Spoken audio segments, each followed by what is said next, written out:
Year 1793. France is not at war with another nation. France is at war with itself.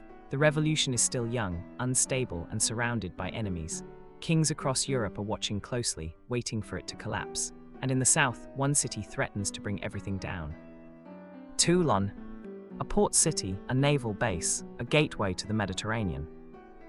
But more than that, Toulon is leverage. Control Toulon and you control supply routes, naval access, and southern France itself.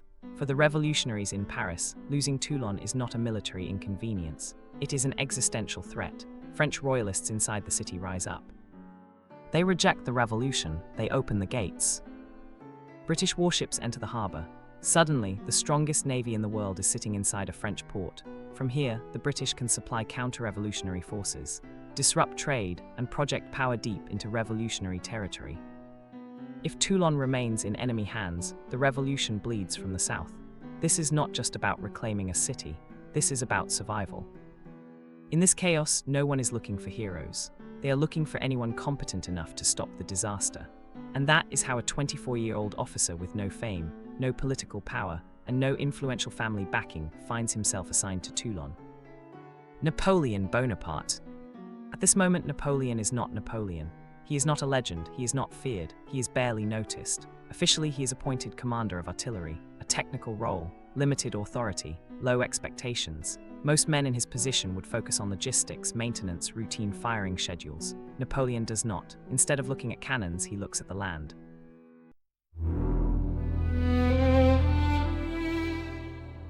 He walks the perimeter, he observes enemy positions, he studies elevation, distance, angles. Napoleon does something unusual for his time. He treats the battlefield as a system, not a single clash, not isolated positions, but an interconnected machine where terrain, morale, supply, and timing all feed into one another.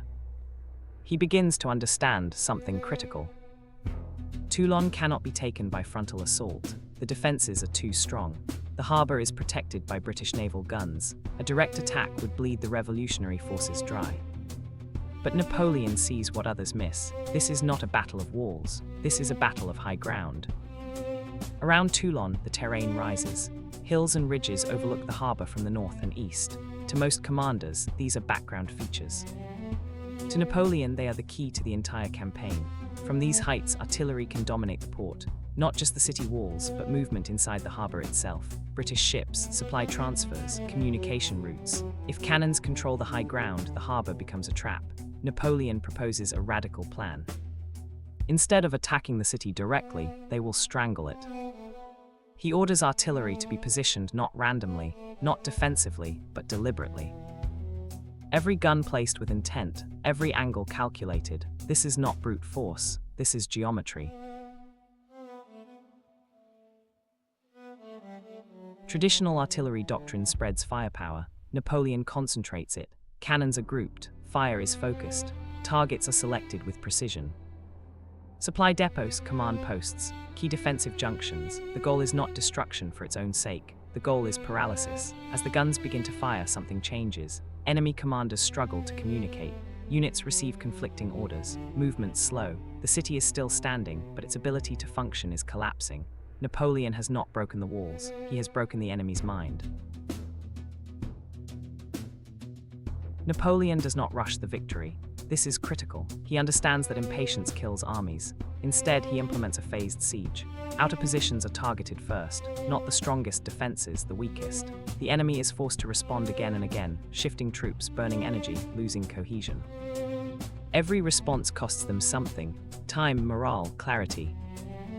As days pass, exhaustion sets in. Royalist forces argue. British commanders hesitate. Who is really in charge? Who will take responsibility if the harbour becomes untenable? Napoleon is counting on this uncertainty. This is not an artillery victory alone. Infantry advances to secure ground once guns have done their work. Engineers follow, constructing fortifications, trenches, and barriers. Every unit supports the others. No heroics, no chaos, only coordination. This is combined arms warfare. Before the term even exists. And slowly, inevitably, the artillery reaches positions where British ships are no longer safe. The harbour, once a sanctuary, becomes a liability. The message is clear. Stay and be trapped. Napoleon understands something timeless about war. Armies collapse in the mind before they collapse on the field. Royalist forces fear abandonment. British commanders fear encirclement. Political pressure mounts. The cost of holding Toulon is becoming greater than the cost of leaving it. This is the moment Napoleon has engineered, not with speeches, not with charges, but with pressure. When the final assaults come, they are almost anticlimactic. Defensive lines crumble quickly. Resistance is fragmented. French forces move in with speed and discipline. Toulon is retaken. The British evacuate. The revolution survives. This victory is not remembered because of its scale. It is remembered because of what it revealed. A new kind of commander, one who sees war as analysis, as systems, as psychology. Napoleon Bonaparte is promoted, but more importantly, he is noticed. At Toulon, the foundations of Napoleonic warfare are laid. Terrain decides battles. Firepower must be concentrated. Speed follows preparation. Morale is as important as numbers. Coordination beats bravery. These ideas will not stay in Toulon, they will march across Europe. Toulon does not make Napoleon emperor, but it makes him inevitable. From this point forward, France will not stop calling his name, and Europe will not stop hearing it. One city, one port, one young officer, and a lesson that still echoes through military history.